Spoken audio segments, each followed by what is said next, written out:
Buenos días, ahora en unos minutitos empezamos, ¿eh?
Bueno, buenos días, bienvenidos a todos. Gracias por sumarse, gracias por estar del otro lado. Para los que no me conocen, mi nombre es Pablo Cardoso, soy parte del equipo de Área 3. Área 3, para los que no conocen, es un espacio de coworking que desde hace 11 años busca ayudar y acompañar y desarrollar el ecosistema emprendedor a través de conexiones, a través de capacitaciones, a través de distintos eventos que llevamos adelante. Estamos ubicados en Palermo, Buenos Aires, en Argentina, para los que están desde afuera.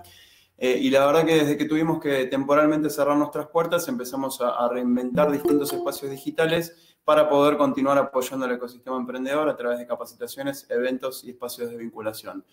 Dentro de nuestro espacio y a lo largo del año veníamos acompañando a distintas comunidades emprendedoras y una de ellas que comenzamos este año a apoyar es ARCAP, que ahora Juan nos va a contar quiénes son y de qué se trata.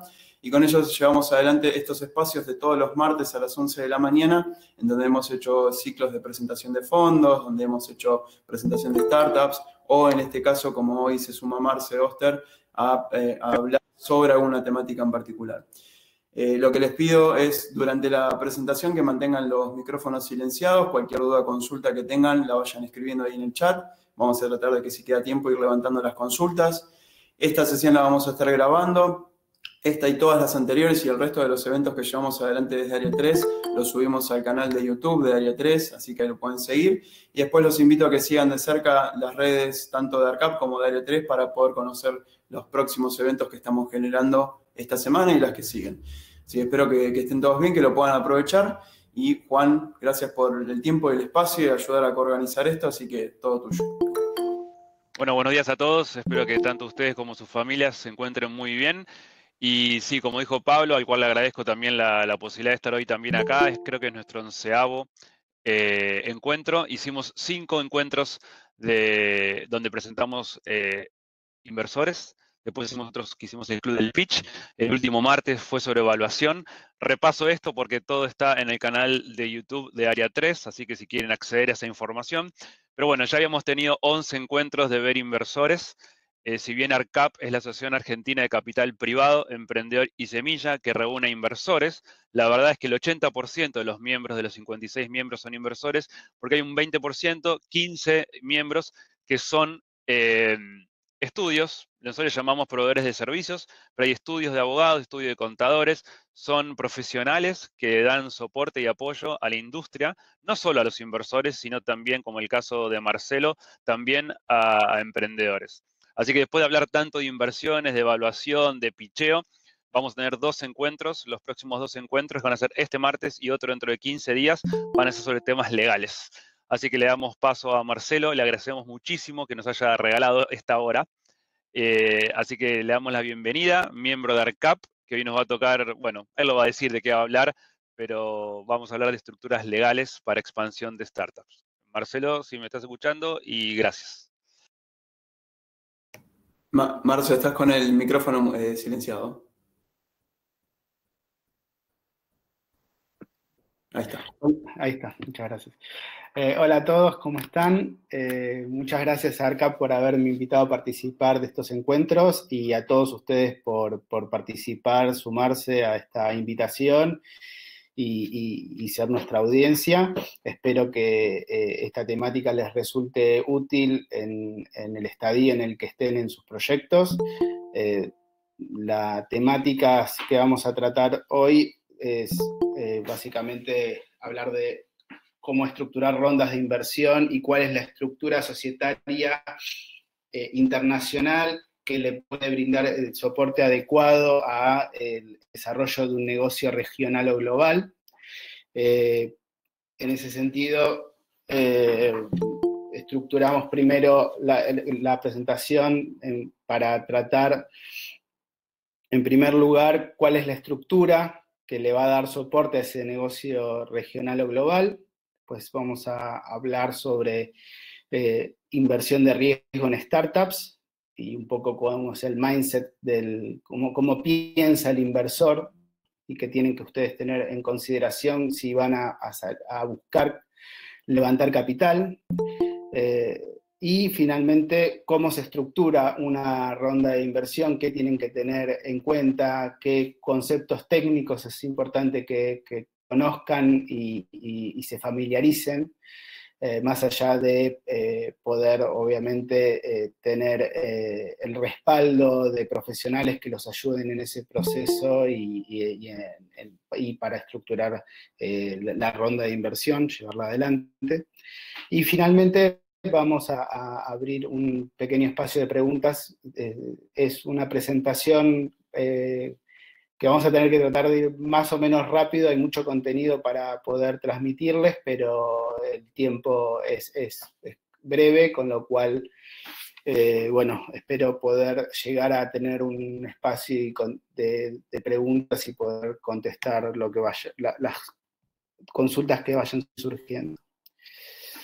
En primer lugar, tienen que tener en consideración que cuando conforman un grupo empresario internacional, cuando arman la estructura internacional de su empresa, típicamente van a tener 2 tipos de sociedades. Sociedades, por un lado, que son las que típicamente se definen como holding companies, ¿sí? Sociedades tenedoras, que básicamente son compañías que su función es tener activos, ¿sí? Ser titulares de activos. Son compañías que no se vinculan con la operación del negocio, es decir, no se vinculan con proveedores, empleados, clientes, y no llevan adelante, digamos, la prestación de servicios o la elaboración y comercialización de productos.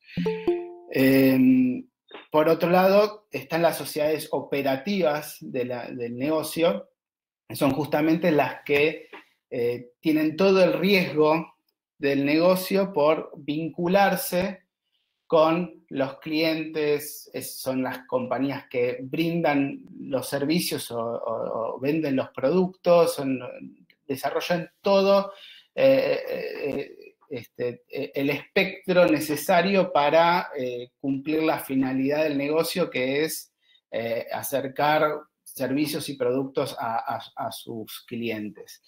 Es la que lleva adelante todas las relaciones contractuales necesarias para esos fines, y dentro de lo que es la estructura pueden tener sociedades operativas que cumplan distintas funciones dentro de lo que es necesario llevar a cabo para desarrollar el negocio, ¿sí? Ahora vamos a ver eso con un poquito más de detalle, pero por lo que pueden ver en pantalla, básicamente también las sociedades holding se pueden diferenciar con distintas funciones que vayan ustedes asignándole a cada cual. Pueden tener más de una compañía holding en una estructura internacional.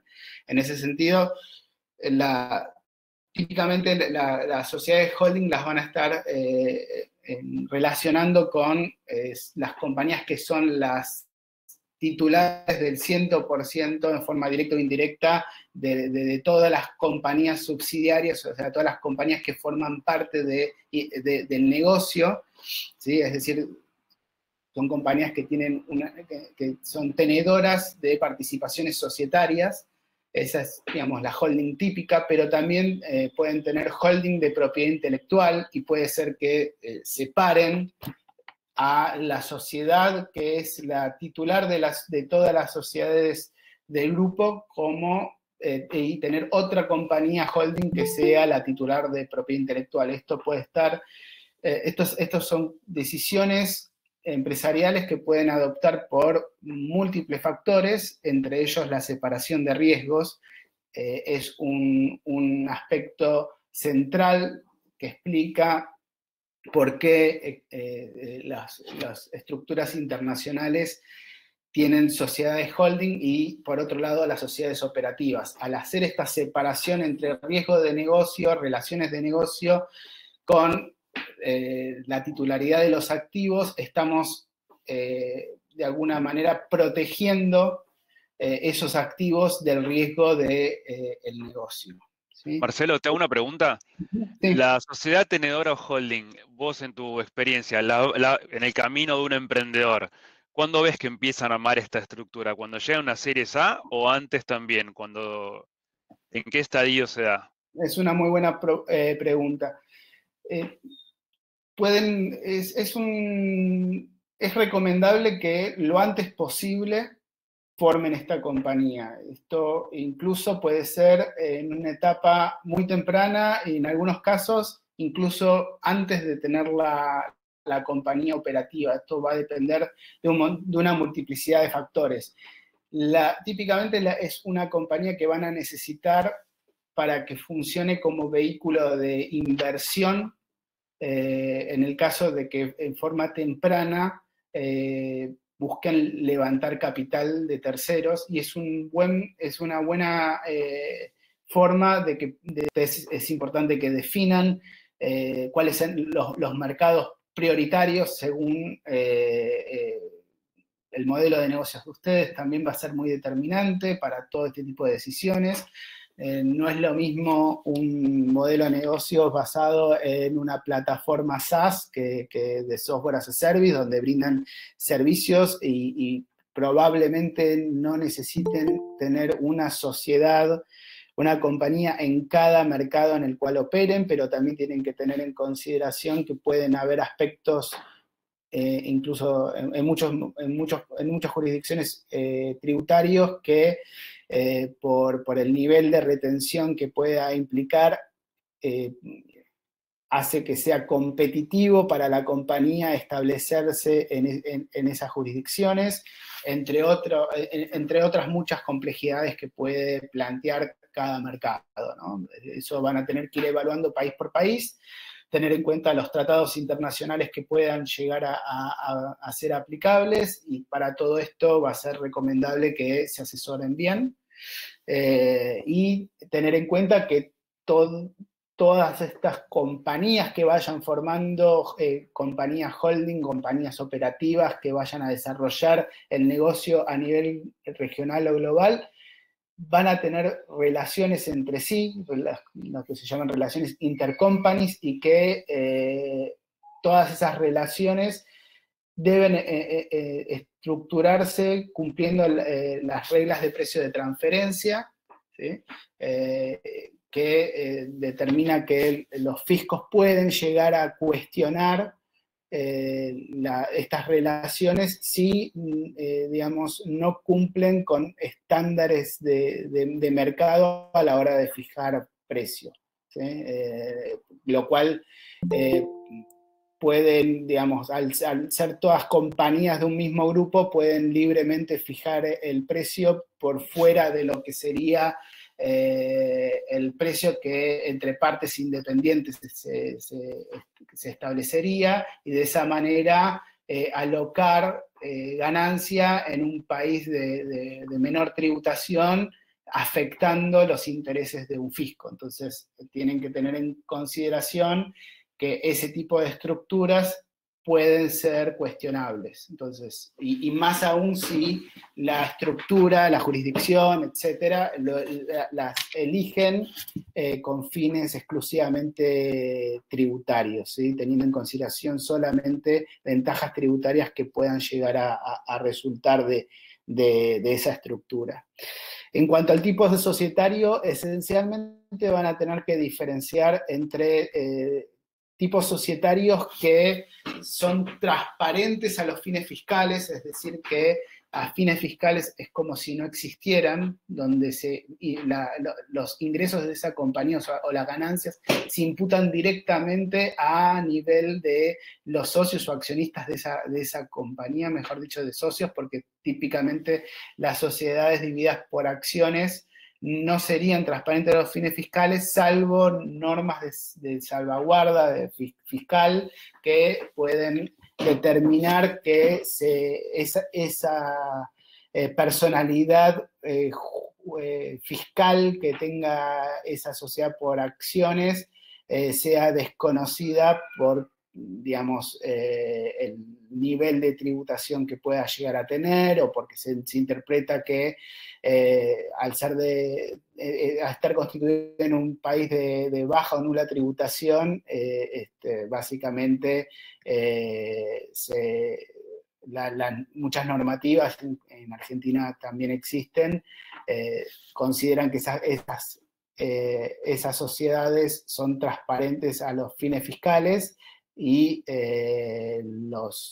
siempre que se cumpla una serie de requisitos de quiénes son los titulares, podrían llegar a ser desconsideradas por un fisco y digamos, no tengan lo que se llama el beneficio de diferimiento fiscal, ¿sí?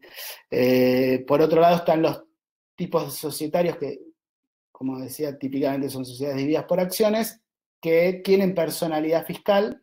También hay otros tipos societarios que pueden tener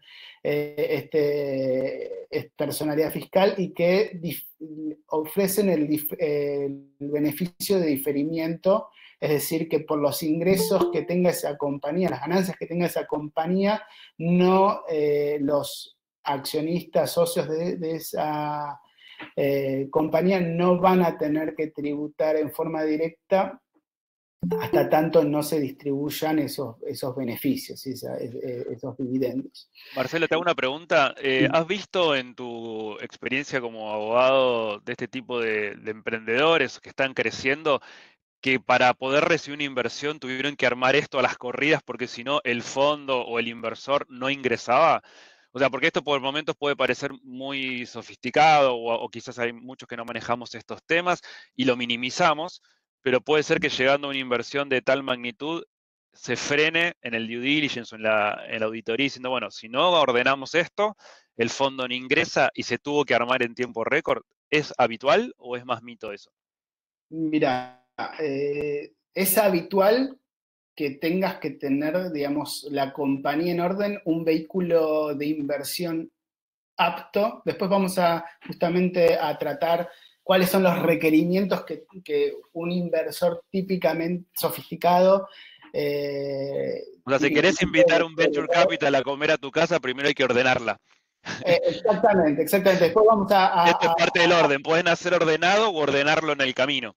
Tengan en cuenta que todas las contingencias que vayan acumulando en el tiempo, si manejan la compañía de una forma desordenada o sin tener en consideración aspectos legales o regulatorios que puedan aplicar al negocio o a las relaciones que llevan adelante, el día de mañana eso puede castigar precios, sea tanto para la venta como para la inversión, ¿no? Entonces, o un proceso de regularización, y todo eso impacta finalmente en la evaluación de la compañía. Entonces, a veces es preferible tener lo ideal siempre es llevar adelante en forma ordenada la compañía, tener la estructura lo antes posible que facilite la inversión, porque si no después hay que hacerlo a las corridas y eso puede postergar los tiempos o puede generar otras complejidades o incluso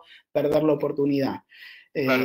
Esto es así. Pero bueno. Un tema que hay que sentarse a hablar, digamos, la estructura, la sociedad operativa, la sociedad holding, dónde va a estar, qué tipo de sociedad va a tener. Bueno, y ahora te dejo seguir, pero son temas que por momentos parecen complejos, pero que un día hay que dedicarse y pensar eso, porque tarde o temprano, si el proyecto crece, va a haber que enfrentarse a los temas. Exactamente. Bueno, desde ya van a tener que evaluar qué actividades y funciones van a estar desarrollando estas compañías y cuáles van a ser los beneficios y los riesgos que va a tener va a tener la estructura. En riesgos me refiero a qué nivel de cuántos se exponen a que sean cuestionadas por un fisco, que siempre es un socio invisible de la compañía. Bien. Obviamente que en relación a lo que es la estructura internacional, muchísimo más para poder ampliar al respecto, pero son muchos los puntos que queremos tratar en esta charla, así que voy a seguir avanzando. A la hora de formar una startup y desarrollarla en el tiempo, es esencial que el equipo, por lo menos en lo que hace a los founders y key employees de la startup, estén sujetos, tengan participación en la compañía y esa participación es sujeta a vesting. Básicamente el vesting sirve para no solamente proteger a un inversor, que cualquier inversor sofisticado les requeriría que tengan un vesting importante. El vesting básicamente es que una cierta cantidad y normalmente un porcentaje importante, el estándar es el 75% de la participación societaria que tengan asignada cada uno de los co-founders, que esté sujeta a vesting, y el 25% que ya se considere, digamos, ya vestiado, usualmente es porque ya vienen aportando hace más de un año valor a la compañía, ¿no? Y el 75% restante queda sujeto a que la compañía pueda recuperar ese equity y en el caso que esta persona deje de trabajar para la compañía, y cuando digo trabajar es realmente estar dedicándose full time y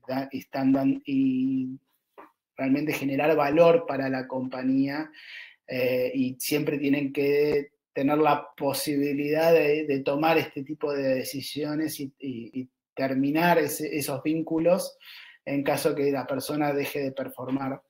Es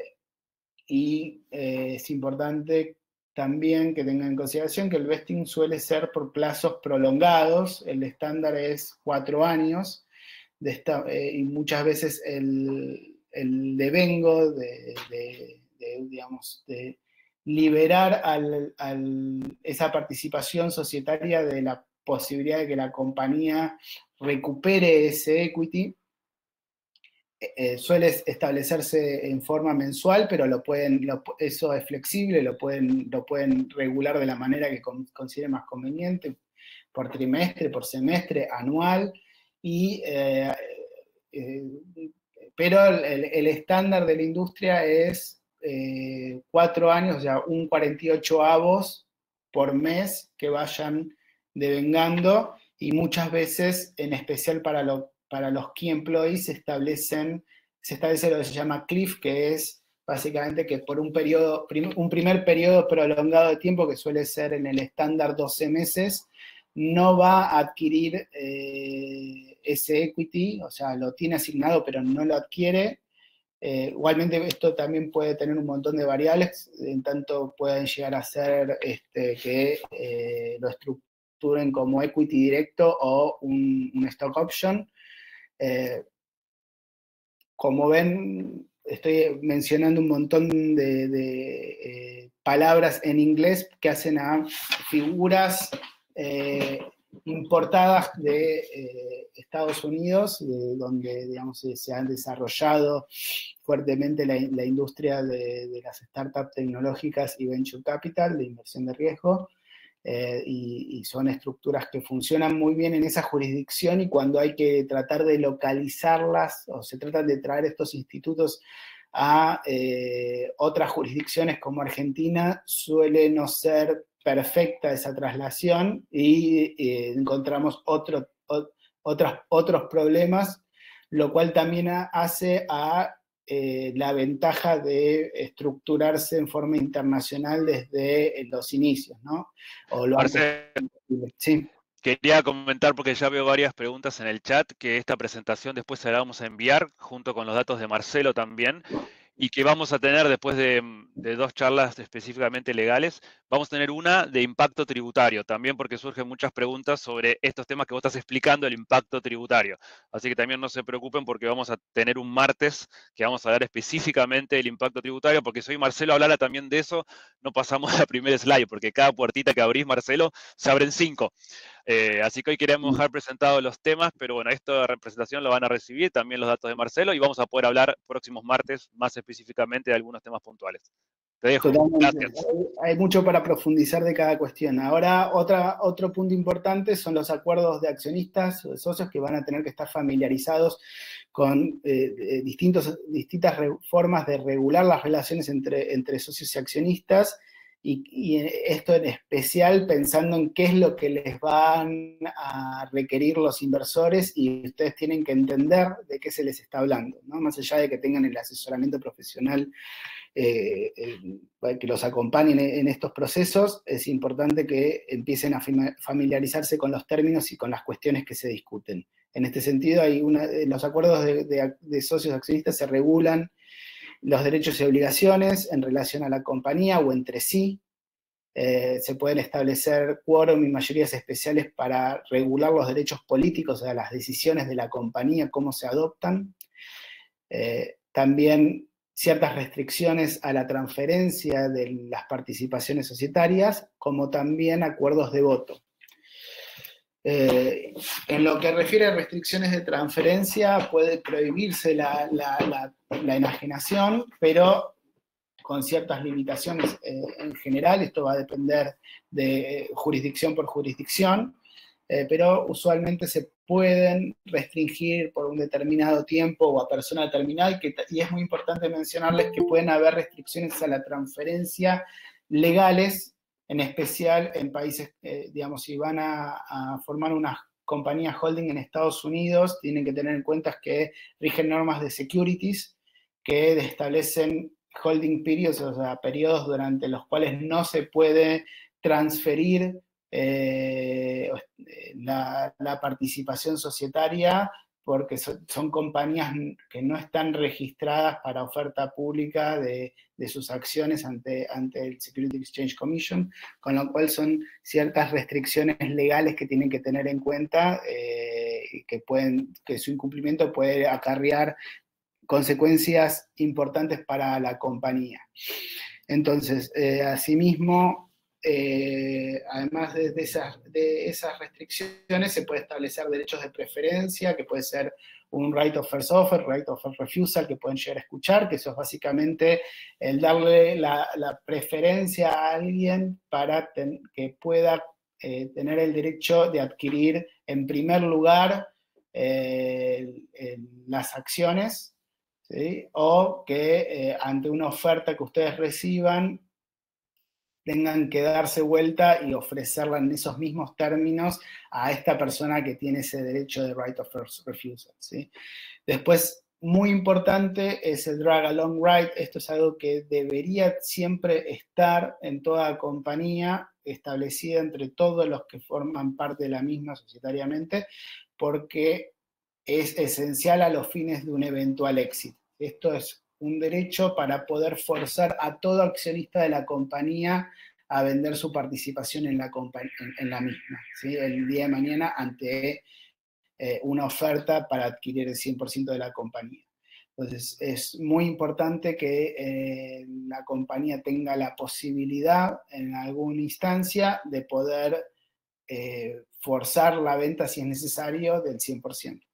Y el tag along es una típica restricción a la transferencia que viene a proteger a los minoritarios, ¿sí? Esto básicamente es un derecho de acompañar cuando se vende una porción importante, una porción de control de la compañía, poder participar de esa transacción, o en los mismos términos.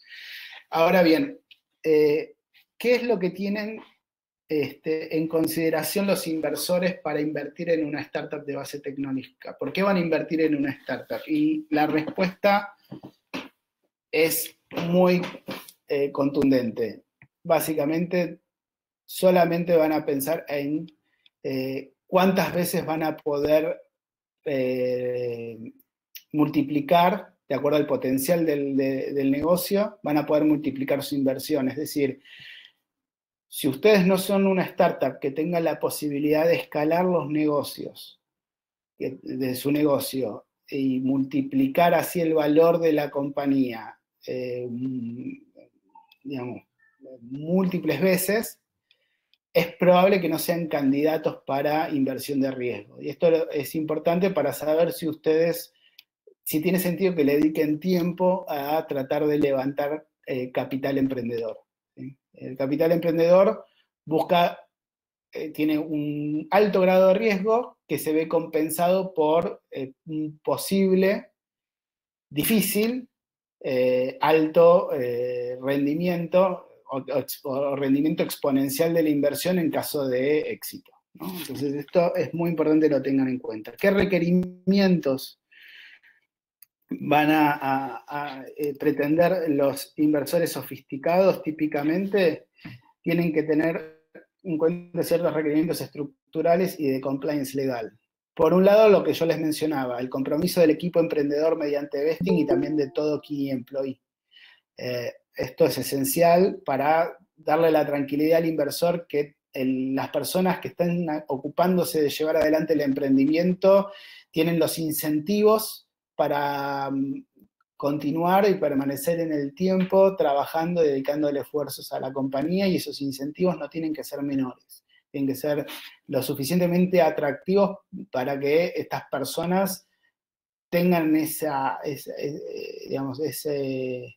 zanahoria por delante para dedicarse full life, digamos, a la compañía. Por otro lado, la cesión de la propiedad intelectual es esencial. La compañía debe ser la titular del 100% de toda la tecnología, propiedad intelectual, plan de negocio, modelo, etcétera, que hayan desarrollado en pos de la empresa, ¿sí? Todo lo que se elabore, digamos, todos los colaboradores, todas las personas que trabajen en la compañía deben ceder la propiedad intelectual y tienen que tener como la protección de la propiedad intelectual tiene que ser un punto primordial a cuidar en todo momento, ¿no? No pueden descuidar la propiedad intelectual de la compañía, como también planificar adecuadamente cómo va a ser su uso, ¿sí? En cuanto a qué permisos, a quiénes van a autorizar el uso, o sea, qué licencias van a estar otorgando, con qué alcance. Eso también deben ser muy cuidadosos a la hora de estar otorgando licencias en relación a la tecnología o propiedad intelectual de la compañía. Marcelo, sin entrar en el tema impositivo, acá en Argentina, ¿está regulado el vesting? Porque siempre el vesting se hace sobre una sociedad que está afuera. Vos, un empleado acá, y después no hablemos de cargas sociales ni de si tributa o no tributa el empleado, pero ¿tenés casos de vesting acá que hayan entregado startups argentinas sobre sociedades de afuera, dentro del marco societario y previsional de la Argentina? La realidad es que por orden público laboral se generan una serie de problemáticas con relación al vesting en caso de despido sin causa, porque esta persona podría llegar a plantear que no se le permitió cumplir con el periodo, digamos, previsto, y que en virtud de eso, entonces, se cercenó su expectativa de poder adquirir esa participación societaria. Del orden público laboral es difícil escapar también, y al respecto hay distintas cuestiones. Sería un tema sobre el que tendríamos que avanzar en Argentina, sin duda. Por supuesto. Que sea mucho más transparente y ayudaría mucho a los emprendedores. Yo siempre pienso ahora en etapas de pandemia donde los emprendedores eventualmente han planteado bajar sueldos a empleados o se les hace muy difícil. El vesting sería una herramienta súper, les ayudaría muchísimo, muy, muy atractiva para casos como este, ni hablar en el comienzo de una startup, ¿no? Pero es un paso sobre el que tenemos que trabajar en Argentina, sin duda. Y desde ya que cuando a veces la regulación o digamos, la posición que se adopta en relación a un vínculo entre dos partes toma una posición de otorgar mucha protección a una de las partes, ese desequilibrio que genera puede finalmente perjudicar lo que se puede dar entre las mismas, ¿no? Eso quiero decir que al final del día están perjudicando más de que ayudando a los empleados, porque no, son herramientas que no se pueden ofrecer y que podrían ser muy buenas para dinamizar y ayudar a las pymes y a los emprendimientos. Pero bueno, no me quiero extender sobre eso porque todavía nos queda bastante más para tratar de cubrir y ya más o menos estamos en la hora. Voy a ir más rápido. Desde ya tiene que haber compromiso de confidencialidad, no reclutamiento, no competencia de todos los founders, y la compañía tiene que ser la dueña, como ya dije, de la titular de toda la propiedad intelectual. A la hora de estructurar una ronda de inversión, va a ser muy importante que tengan una estrategia para cómo desarrollar la ronda de inversión, y tener bien definido bajo qué instrumento van a ofrecer a inversores sumarse a la compañía. Básicamente hay dos opciones. Una es la venta de equity, de participación societaria en la compañía en forma directa. Estos son los típicos equity financing. Una serie A es un equity financing, para que entiendan la terminología. Ahora, muchas veces en etapa temprana es muy difícil de determinar la evaluación de la compañía, y esto genera una traba, a veces insuperable, a la hora de cerrar una inversión. Por eso, en especial en etapas tempranas, aunque puede darse post serie A, serie B, serie C, en cualquier instancia de la compañía también se puede recurrir a estos otros medios de financiamiento, instrumentos de financiamiento, como son los convertible note financing y los safe financing. El convertible note financing es básicamente un préstamo convertible que recibe la compañía, que se puede convertir a participación societaria, que tiene la particularidad, voy a adelantar, que tiene la particularidad de postergar la determinación de precio a un evento futuro, que es esencialmente una siguiente ronda de inversión de equity, ¿sí? de participación, una venta de participaciones societarias de la compañía. Esto vendría a ser la serie A de la compañía normalmente. Según ese precio que se va a determinar en el futuro, que hoy no sabemos, se determina a cuántas acciones le vas a estar entregando de la compañía por la suma que te entrega hoy en préstamo convertible. También capitalizando los intereses que se hubieran devengado hasta el momento de conversión. Esto es lo estándar.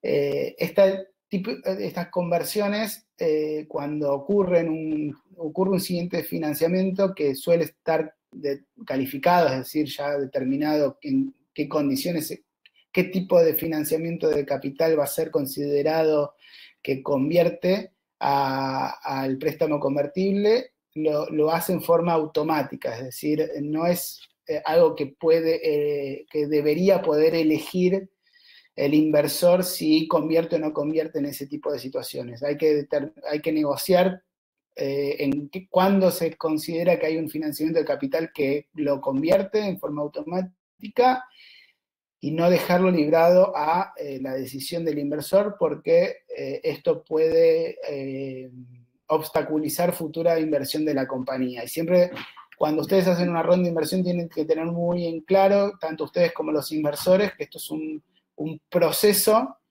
¿sí? de darle valor a la compañía, de ayudar a la compañía a crecer, y todo el foco de todos tiene que estar puesto en, cuando regulan sus relaciones, más allá de que pueda haber una cierta desalineación, en proteger la compañía y que la compañía pueda incrementar su valor en el tiempo, ¿sí? Pues sumándose nuevos inversores, empleados, todos stakeholders que van a participar de la compañía, dándole valor para que en algún momento tener un éxito y todos estén contentos, ¿sí? Con esa progresión.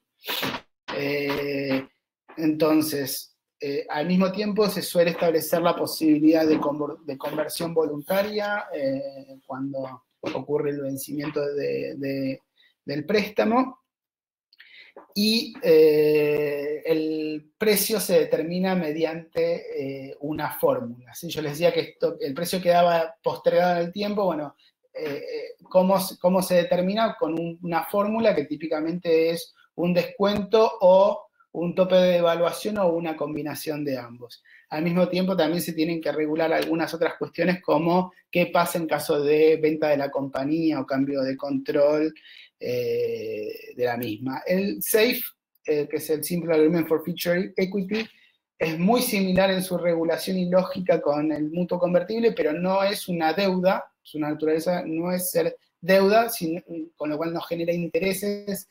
En ese sentido es más friendly para la compañía, típicamente, y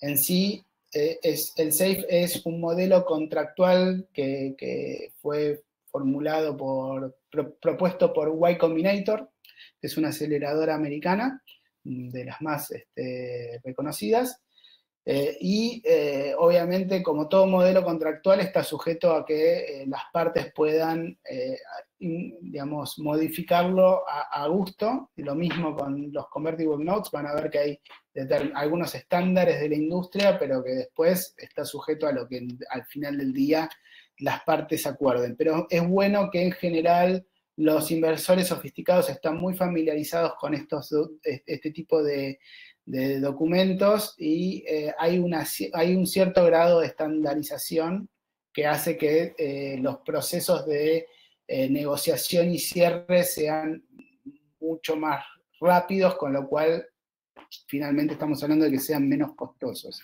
Marcelo, te tengo que lamentablemente decir que quedan 5 minutos, y bueno, solo agregar de que, de mi parte al menos, que por suerte cada vez la industria en esto es mucho más estándar. Podemos dividir la negociación en temas comerciales y temas legales. Fundamental tener un abogado que explique la parte legal, pero realmente cada vez los contratos son más estándar. Las cláusulas que estaba explicando Marcelo son típicas es raro que no tengan esto y es raro que alguien quiera inventar algo nuevo, digamos, al menos que sea algo muy específico de la industria.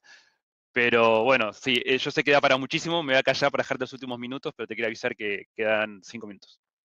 Bueno, perfecto. Bueno, yo me salté, como ven, algunas partes de la presentación por una cuestión de tiempo.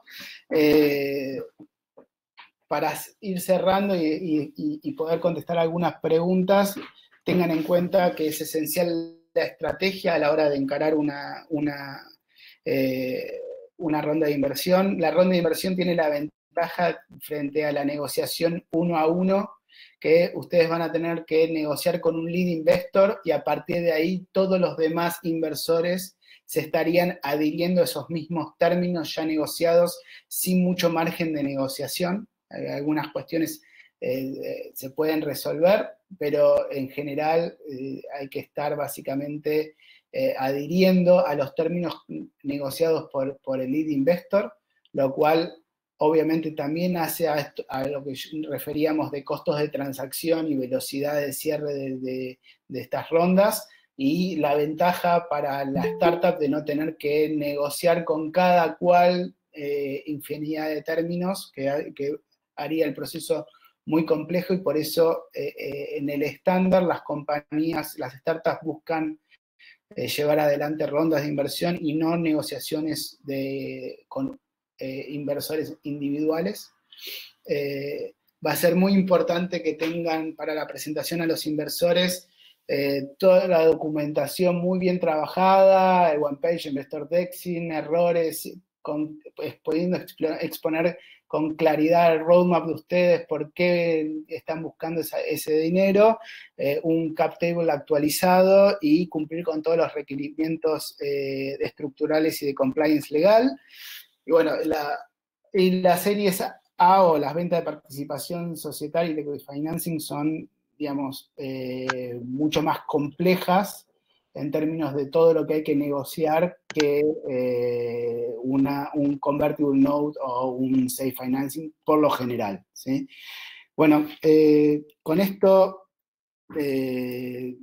termino la presentación y quedo abierto a preguntas en la medida que el tiempo nos habilite a poder... Sí, ahora Pablo va a pasar unos mensajitos y después nos quedamos, a los que quieran quedarse, nos quedamos unos minutitos más respondiendo preguntas. Dale, gracias Marce por el tiempo y por haber accedido a esto. Gracias Juan por ayudarnos a organizar y a todos los que estuvieron ahí sumados. Como les decía desde el principio, todos los canales, tanto de Área 3 como los de ARCAP, están disponibles para cualquier duda o consulta que tengan. Los invito a que sigan de cerca los eventos de Área 3 y de ARCAP. Mañana tenemos una entrevista en vivo a través del Instagram de Área 3.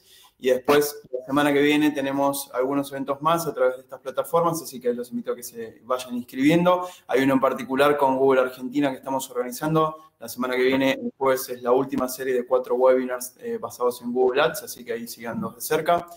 Juan, no sé si querés levantar por ahí alguna de las preguntas. Y sí. Una cosa más, sepan que ahí Juan les compartió en el chat el canal de YouTube de Área 3, sobre todo la sección de ARCAP, para que puedan ver y cualquiera de las otras charlas que hemos estado organizando. Así que bueno, ahí tienen los contactos, tanto como los mails y la página web de Marce. Marcelo, hay una pregunta que dice si tiene un reclamo una sociedad operativa, llamémosla una SRL Argentina, por poner un ejemplo, y si puede ir contra los activos de la holding. Sé que tiene muchas aristas, depende de qué reclamo, el monto, porque obviamente litigar contra una holding no es económico, pero la respuesta ¿cuál sería? Digamos, sencilla, ¿no? Siempre se podría la holding... A ver, en principio son personas diferentes y que en la medida que, digamos, la sociedad operativa, lo que tienen que asegurarse que sea una sociedad operativa que limite la responsabilidad, que tenga limitación de responsabilidad y obviamente revisar cómo son las reglas en esa jurisdicción con relación a la posibilidad de extender responsabilidad hacia los accionistas.